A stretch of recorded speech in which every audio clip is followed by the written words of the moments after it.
Hello दोस्तों, मैं Amit sir आप सभी को अपने YouTube चैनल जीसी पॉइंट पे स्वागत करते हैं। जैसा कि आप सभी जानते हैं कि प्रत्येक दिन शाम 7 बजे YouTube पे हम 12th क्लास का लाइव क्लास चलाते हैं, जिसमें आप हमारे YouTube चैनल से जुड़ सकते हैं और अधिक से अधिक अपने दोस्तों के पास शेयर कर सकते हैं।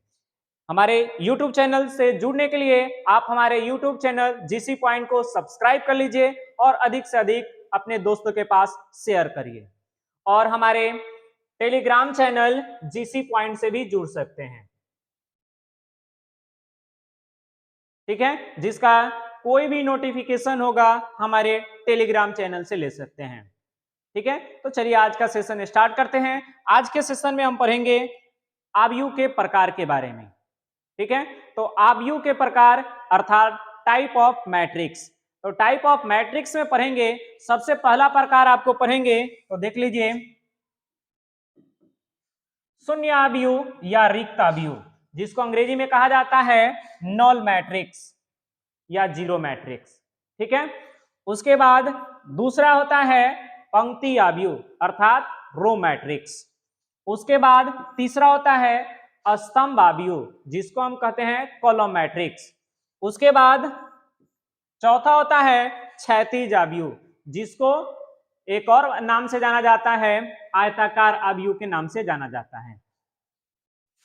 अगला 5वां नंबर प्रकार पढ़ेंगे हम, देख लीजिए, ऊर्ध्वाधर आव्यूह, जिसको हम क्या कहते हैं वर्टिकल मैट्रिक्स कहते हैं। उसके बाद हम पढ़ेंगे, देख लीजिए, अगला 6वां पढ़ेंगे वर्ग आव्यूह अर्थात स्क्वायर मैट्रिक्स। 8वां पढ़ेंगे मुख्य विकर्ण अर्थात, देख लीजिए, मुख्य विकर्ण। 8वां पढ़ेंगे विकर्ण आव्यूह। ठीक है, इसी प्रकार से आगे हम देखेंगे तो अगला पढ़ेंगे अदिश आव्यूह अर्थात स्केलर मैट्रिक्स। उसके बाद हम पढ़ेंगे इकाई आव्यूह, जिसको कहा जाता है यूनिट मैट्रिक्स या इसी को एक और नाम से जाना जाता है आइडेंटिटी मैट्रिक्स। ठीक है, उसके बाद हम पढ़ेंगे तो देख लीजिए निम्न त्रिभुजीय आव्यूह, जिसको लोअर ट्रायंगल मैट्रिक्स कहा जाता है। उसके बाद अगला कहा जाता है ऊपरी त्रिभुजीय आव्यूह अर्थात ये 12वां हो गया। इस प्रकार से हम 12 आव्यूह के प्रकार के बारे में पढ़ेंगे, जिसको बारी बारी से एक एक करके हम सीखते हैं और उसके बारे में जानते हैं कि आगे आखिर आव्यूह ये है क्या और ये आव्यूह किस प्रकार के होते हैं। ठीक है, और ये आव्यूह इसलिए भी इंपॉर्टेंट हो जाता है क्योंकि इससे बहुत ज्यादा ऑब्जेक्टिव बनता है। ऑब्जेक्टिव क्वेश्चन करने के लिए ये हमें नॉलेज होना चाहिए। ठीक है, चलिए तो अब एक एक शुरू करते हैं, एक एक करके जानते हैं।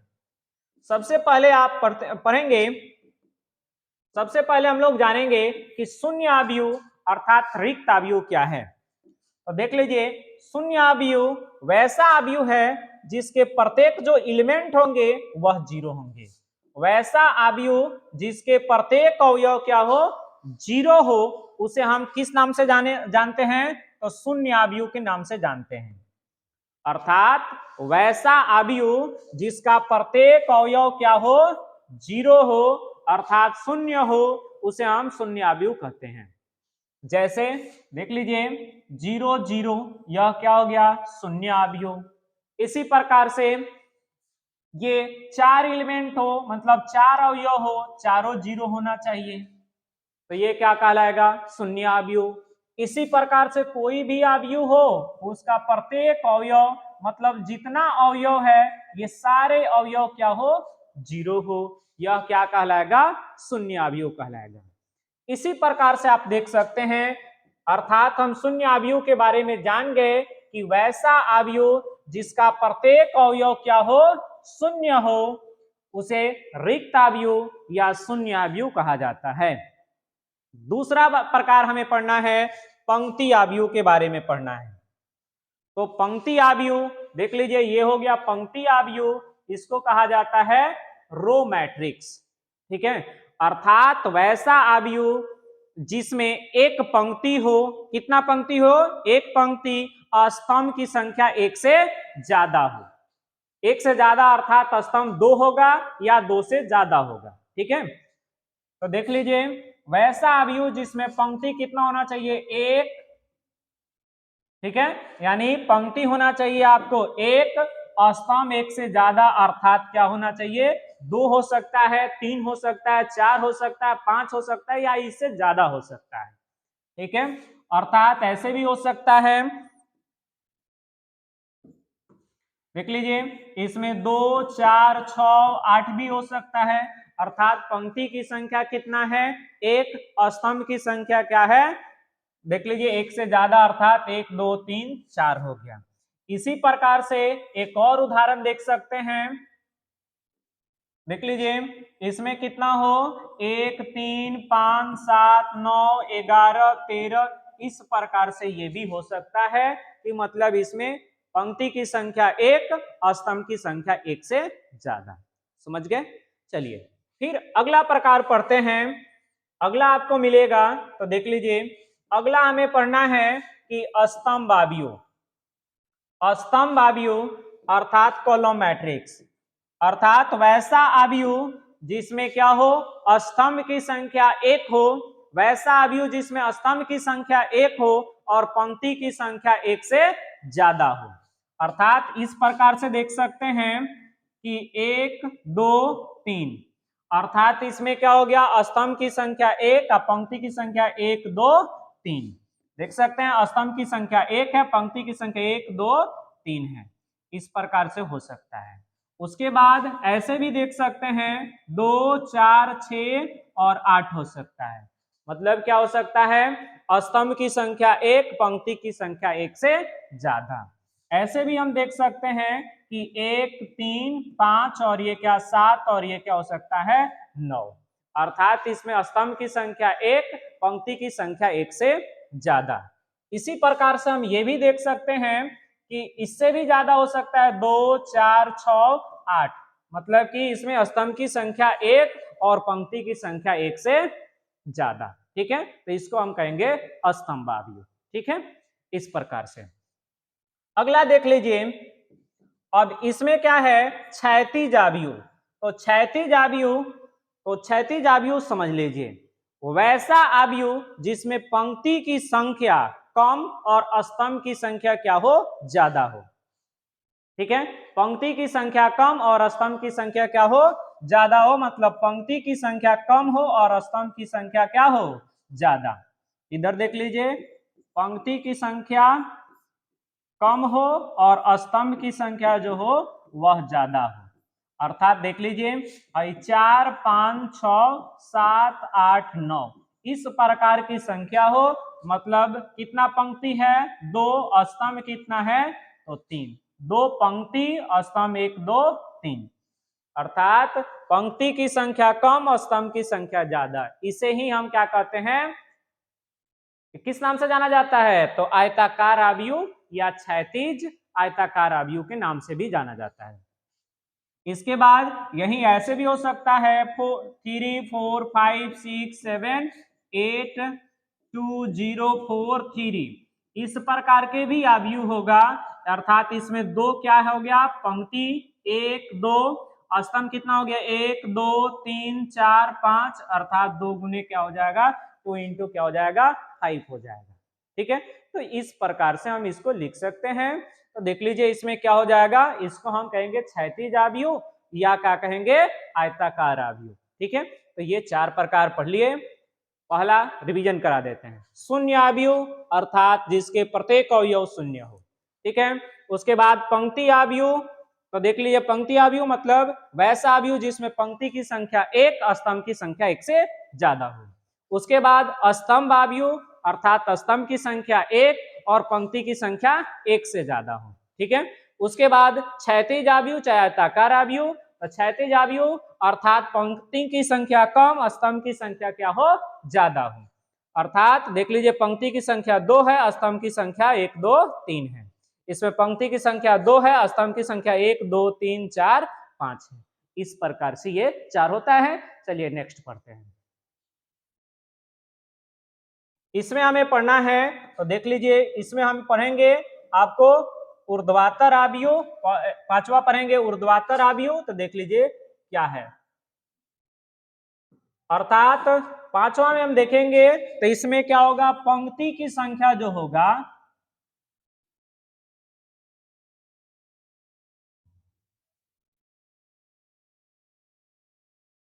पंक्ति की संख्या जो होगा वह स्तंभ की संख्या से क्या होगा, ज्यादा होगा। पंक्ति की संख्या स्तंभ से क्या होगा, ज्यादा होगा। अर्थात देख लीजिए 4 5 6 7 2 4, इस प्रकार से हम देख सकते हैं कि पंक्ति कितना है, 3, और स्तंभ कितना है, तो 1 2 है। अर्थात इसमें देख लीजिए m का जो मान है वह बड़ा है किससे, n से। इसे भी आयताकार आव्यूह के नाम से जाना जाता है। ठीक है, ये भी आयताकार आव्यूह है और यह भी आयताकार आव्यूह है। ठीक है, उसके बाद इधर देख सकते हैं 3 4 5 6 7 8 2 4 3 और 4 5 6, इस प्रकार का भी कोई आव्यूह बनेगा तो पंक्ति की संख्या कितना हो गया, 1 2 3 4, और स्तंभ की संख्या 1 2 3 हो गया। अर्थात 4 गुने क्या हो गया, 4 इंटू कितना हो गया, 3, अर्थात 4 जो है माने पंक्ति की संख्या जो है वो स्तंभ से क्या है, ज्यादा है। तो इस प्रकार का कोई भी आव्यूह होगा तो उसे हम कहेंगे ऊर्ध्वाधर आव्यूह अर्थात आयताकार आव्यूह। ठीक है, चलिए अगला पढ़ते हैं। तो अगला आपको मिलेगा, देख लीजिए अगला हमें पढ़ना है वर्ग आव्यूह। वर्ग आव्यूह अर्थात स्क्वायर मैट्रिक्स, वैसा आव्यूह जिसमें पंक्ति की संख्या और स्तंभ की संख्या बराबर हो उसे हम क्या कहते हैं, आयताकार आव्यूह कहते हैं। वैसा आव्यूह जिसमें पंक्ति की संख्या और स्तंभ की संख्या बराबर हो उसे हम क्या कहते हैं, वर्ग आव्यूह कहते हैं। तो देख लीजिए वर्ग आव्यूह में पंक्ति और स्तंभ की संख्या बराबर होता है, यानी देख लीजिए पंक्ति की संख्या और बराबर हो स्तंभ की संख्या, अर्थात m बराबर क्या हो, n हो। जैसे आप समझ सकते हैं कि यह 4 हो गया, इसमें 1 गुने 1 है, पंक्ति भी 1 और स्तंभ भी 1 है। उसके बाद कितना है, 1 है 2 है 0 है 4 है, तो इसमें कितना है, 2 इंटू 2 का है। तो इसमें पंक्ति और स्तंभ क्या है, बराबर है। 2 गो पंक्ति है और 2 गो स्तंभ है। ऐसे ही देख सकते हैं इस प्रकार से 3 4 5 2 0 6 7 8 9, इसमें क्या है, 3 इंटू 3 का है। तो इसमें भी पंक्ति और स्तंभ की संख्या बराबर है, इसलिए यह क्या है, वर्ग आव्यूह है। चलिए अगला हम पढ़ते हैं। अगला हमें देखना है मुख्य विकर्ण। मुख्य विकर्ण, तो देख लीजिए मुख्य विकर्ण उसे कहा जाता है, देख लीजिएगा इसमें मुख्य विकर्ण, मुख्य विकर्ण जैसे आप ये समझ सकते हैं कि ये 4 5 6 7 8 9 और 2 4 6, मुख्य विकर्ण में देख लीजिएगा ये जो होता है, ये जो एलिमेंट होता है इसी को हम कहते हैं मुख्य विकर्ण। क्या कहते हैं इसको, मुख्य विकर्ण। ठीक है, इसको हम कहते हैं मुख्य विकर्ण। मतलब इधर लेफ्ट साइड से इधर राइट साइड जाएगा, इसी को विकर्ण दुगो को कहा जाता है। आप जानते हैं कि इसको इधर से इधर जाएंगे तो इसको विकर्ण कहा जाएगा और इसको विकर्ण कहा जाएगा, लेकिन मुख्य विकर्ण इसी को कहा गया है। ठीक है, तो मुख्य ये हो गया मुख्य विकर्ण। ऐसे भी आप समझ सकते हैं इसमें 4 5 6 7 दिया गया है, तो ये क्या हो जाएगा, ये जो होगा वह क्या हो जाएगा, 4 और 7 जो होगा यह हो जाएगा मुख्य विकर्ण। ये हो जाएगा मुख्य विकर्ण, समझ सकते हैं यहाँ पे। तो चलिए अगला देखते हैं।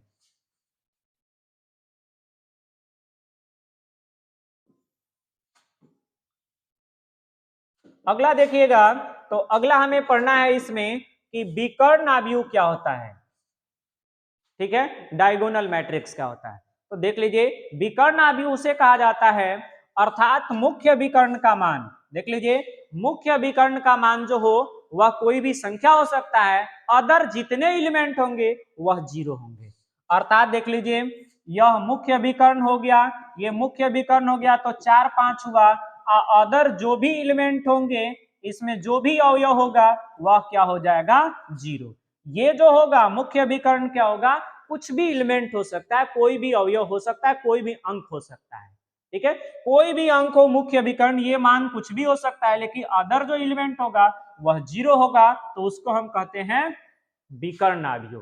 ठीक है, ऐसे ही समझ सकते हैं कि ये दूसरा एक अवयव लेते हैं, तो इसमें क्या है 4 5 6 ये मुख्य विकर्ण हो गया, और उसके बाद से अदर जो भी एलिमेंट होगा वह क्या होगा 0।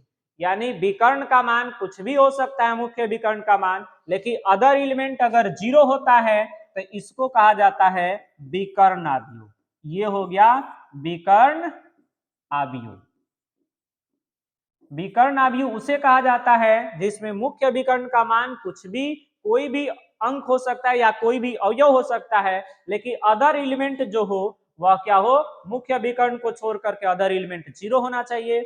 इसमें भी मुख्य विकर्ण को छोड़ करके अदर एलिमेंट 0 हो, तो इसको कहा जाता है विकर्ण अवयव। ठीक है, चलिए एक बार हम समझ लेते हैं, इसको रिपीट कर लेते हैं। ऊर्ध्वाधर अवयव वैसा अवयव जिसमें पंक्ति की संख्या स्तंभ की संख्या से ज्यादा हो उसे ऊर्ध्वाधर अवयव कहा जाता है। जैसे आप देख सकते हैं पंक्ति की संख्या 3, स्तंभ की संख्या कितना है 2 है। इसमें पंक्ति की संख्या कितना है 4 है और स्तंभ की संख्या कितना है 3, तो ये हो जाएगा आपको ऊर्ध्वाधर अवयव, जिसको हम क्या कहते हैं आयताकार अवयव के नाम से भी जानते हैं। उसके बाद वर्ग अवयव वैसा अवयव जिसमें पंक्ति की संख्या और स्तंभ की संख्या बराबर हो, जैसे एगो पंक्ति एगो स्तंभ, दूगो पंक्ति दूगो स्तंभ, 3 गो पंक्ति और 3 गो क्या है स्तंभ है। उसके बाद विकर्ण अवयव मुख्य विकर्ण, मुख्य विकर्ण में क्या होता है, ये जो तिरछा तिरछी होता है इधर से इधर देख लीजिए, इसको विकर्ण कहा जाता है। और ये एलिमेंट कुछ भी हो, इसी में जब हम 4 और 7 का प्रयोग करेंगे तो ये क्या कहलाएगा मुख्य विकर्ण कहलाएगा। बाकी एलिमेंट कुछ भी हो उससे कोई दिक्कत नहीं है। ठीक है, उसके बाद मुख्य विकर्ण इधर से लेफ्ट साइड से इधर राइट साइड जाइए, और ये जो होता है मुख्य विकर्ण होता है 4 8 और 6, यही मुख्य विकर्ण कहलाता है। ठीक है, अब उसके बाद आइए, तो ये जो होता है आपको पढ़ना होता है विकर्ण अवयव। तो विकर्ण अवयव में जानना होता है कि मुख्य विकर्ण का मान कुछ भी हो, अदर एलिमेंट 0 हो जाना चाहिए। इसमें 0 जरूरी नहीं था, लेकिन इसमें 0 जरूरी है, इसमें 0 होना चाहिए, मुख्य विकर्ण को छोड़कर अदर एलिमेंट 0 होना चाहिए, तब ये विकर्ण अवयव कहलाएगा। मुख्य विकर्ण को छोड़ करके अदर एलिमेंट जो होगा वह 0 होगा, तभी वो क्या कहला सकता है विकर्ण अवयव कहलाएगा, अन्यथा नहीं होगा। ठीक है, चलिए आगे चलते हैं। अब हमें अगला जो पढ़ना है वो किसके बारे में पढ़ना है, तो अदिश अवयव के बारे में पढ़ना है। तो अदिश अवयव के बारे में देखते हैं, तो देख लीजिए अगला है अदिश अवयव, अर्थात वैसा अवयव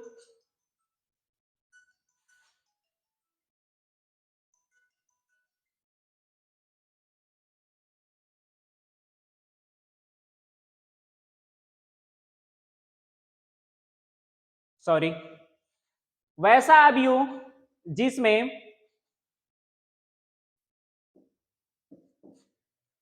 मुख्य विकर्ण का मान, जैसे मुख्य विकर्ण का मान 4 4 आ गया, ठीक है, मुख्य विकर्ण का मान बराबर हो, अदर एलिमेंट जो हो वह 0 हो। ठीक है, अदर एलिमेंट जो होना चाहिए वो 0 होना चाहिए, तो वैसे अवयव को हम क्या कहते हैं अदिश अवयव कहते हैं।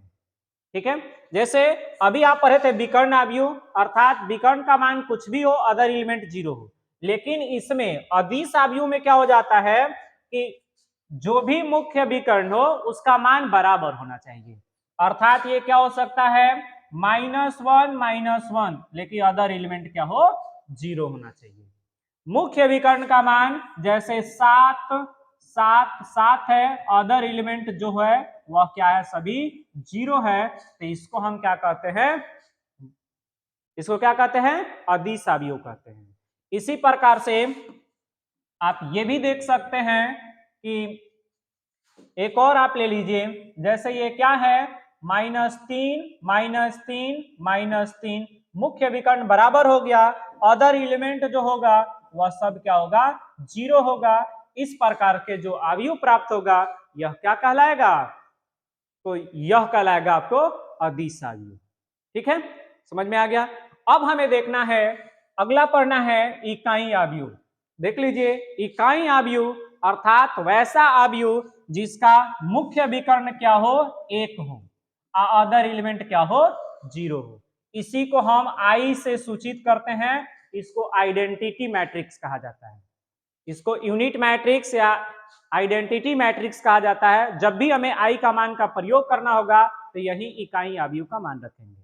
ठीक है, अर्थात आई बराबर यह भी हो सकता है, मुख्य विकर्ण 1 1 1, अदर जो भी एलिमेंट आएगा वह सारे एलिमेंट क्या होंगे, 0 होगा। ठीक है, तो इसको हम कहते हैं इकाई अवयव। अर्थात इकाई अवयव में कभी भी आपको क्या होगा, मुख्य विकर्ण जो होगा वह 1 होगा, 1 को छोड़ के कुछ भी नहीं हो सकता है। इकाई अवयव में ये 1 होना जरूरी है, 1 छोड़ करके अगर कुछ भी बराबर होगा तो क्या हो जाएगा, अदिश अवयव हो जाएगा। अगर अलग अलग ये विकर्ण का मान अलग अलग हो तो इस प्रकार से यह क्या हो जाएगा, विकर्ण अवयव हो जाएगा। ठीक है, अगर अलग अलग होगा मुख्य विकर्ण और बाकी एलिमेंट 0 हो तो क्या हो जाएगा, विकर्ण अवयव। अगर क्या हो, प्रत्येक अवयव यह बराबर हो, एक इसमें नहीं हो सकता है, अगर एक होगा तो क्या हो जाएगा, इकाई अवयव, और एक नहीं होगा तो क्या हो जाएगा, अदिश अवयव हो जाएगा। ये आपको समझने वाला बात है। जब मुख्य विकर्ण 1 हो तब क्या हो जाएगा, इकाई अवयव यानी आइडेंटिटी मैट्रिक्स या यूनिट मैट्रिक्स। ठीक है, अगर एक को छोड़ के कुछ भी हो, बराबर हो तो क्या हो जाएगा, अदिश अवयव। अगर मुख्य विकर्ण बराबर नहीं होगा तो क्या कहलाएगा, तो विकर्ण अवयव कहलाएगा। चलिए आगे चलते हैं, तो इसमें देख लीजिए, अब कहता है निम्न त्रिभुजीय अवयव। अब पढ़ना हमें निम्न त्रिभुजीय अवयव। जैसे देख लीजिए 4 5 6 7। ठीक है, एक काम करिए, ऐसे नहीं, ये हो गया, इसमें 6 और 7 हो गया। तो देख लीजिए निम्न त्रिभुजीय अवयव, आप ये समझ सकते हैं इस प्रकार से त्रिभुज होते हैं ना, इस प्रकार से। तो देख लीजिए एक त्रिभुज के अंदर जो आ गया, यह जो हो गया निम्न त्रिभुजीय अवयव, मतलब नीचे वाला जो त्रिभुज के अंदर आ गया, यानी 4 आ गया, 6 आ गया, 7 आ गया, तो यह इस प्रकार का जो एलिमेंट होगा वह निम्न त्रिभुजीय अवयव, ऊपर वाला जो होगा वह क्या होगा, 0 होगा। इसी तरह से इस प्रकार से भी हो सकता है 6 7 2 5 4 3, तो यह क्या हो जाएगा, इस प्रकार से हो सकता है। इसको हम इस तरह से लिख सकते हैं, तो देख लीजिए यह जो होगा वह निम्न त्रिभुजीय अवयव होगा, और बाकी जो एलिमेंट होगा वह क्या हो जाएगा, 0 होना चाहिए। तो इस प्रकार से यानी मुख्य विकर्ण के नीचे वाला अवयव कोई भी अंक हो सकता है, और ऊपर वाला अवयव जो है, इस अवयव में जो ऊपर वाले अंक है वह 0 होना चाहिए। तो इस प्रकार से यह क्या कहलाता है, निम्न त्रिभुजीय अवयव अर्थात लोअर ट्रायंगुलर मैट्रिक्स कहलाता है। ठीक है, और अगला हम पढ़ते हैं, तो देख लीजिए अगला पढ़ेंगे तो ऊपरी त्रिभुजीय अवयव। ठीक है, तो देख लीजिए ऊपरी त्रिभुजीय अवयव क्या होता है, तो देख लीजिए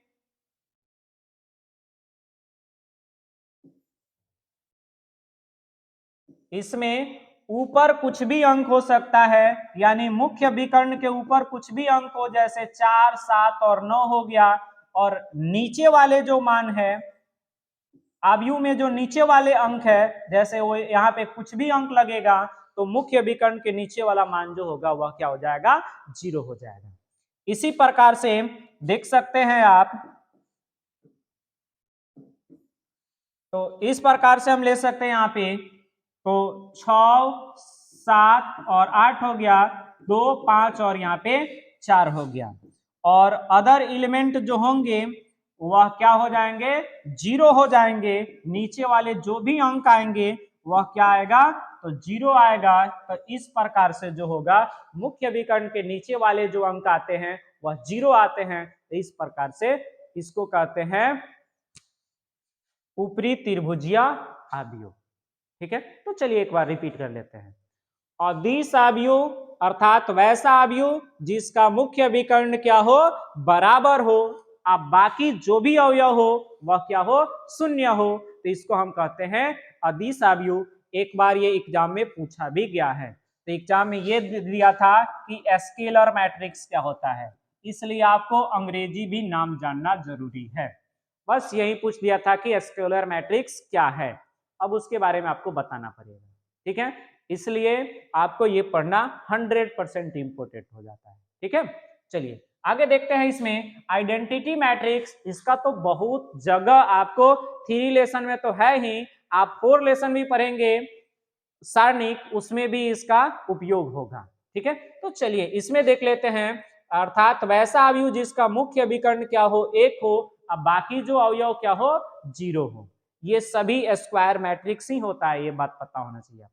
ठीक है, उसके बाद इसमें देख लीजिए निम्न त्रिभुजीय अवयव, अर्थात मुख्य विकर्ण के नीचे जो मान है वो सभी वैल्यू हो लेकिन ऊपर वाला क्या हो, 0 हो, तो इस प्रकार से हम कहते हैं इसको निम्न त्रिभुजीय अवयव। अब इसमें क्या होता है, ऊपरी त्रिभुजीय अवयव अर्थात मुख्य विकर्ण के ऊपर वाला जो भी वैल्यू हो वो अंक हो, और नीचे वाला प्लस माइनस कुछ भी हो सकता है, कोई फलन भी हो सकता है। ठीक है, ऐसा हो सकता है, लेकिन नीचे वाला क्या हो, वैल्यू हो 0 हो, तो इस प्रकार के अवयव को हम ऊपरी त्रिभुजीय अवयव कहते हैं। चलिए आज के वीडियो में इतना ही। चलिए थैंक यू, बाय बाय, मिलते हैं फिर नेक्स्ट वीडियो में। और अभी तक हमारा वीडियो आपको अच्छा लगा है तो अधिक से अधिक अपने दोस्तों के पास शेयर करिए और चैनल को सब्सक्राइब कर लीजिए, ताकि आपसे हम रोज मुलाकात आपसे हमारी हो सके। और अभी तक हमारे वीडियो को सब्सक्राइब नहीं किए हैं तो सब्सक्राइब कर लीजिए यूट्यूब चैनल को, और अधिक से अधिक अपने दोस्तों के पास शेयर कर लीजिए। Thank you, good night.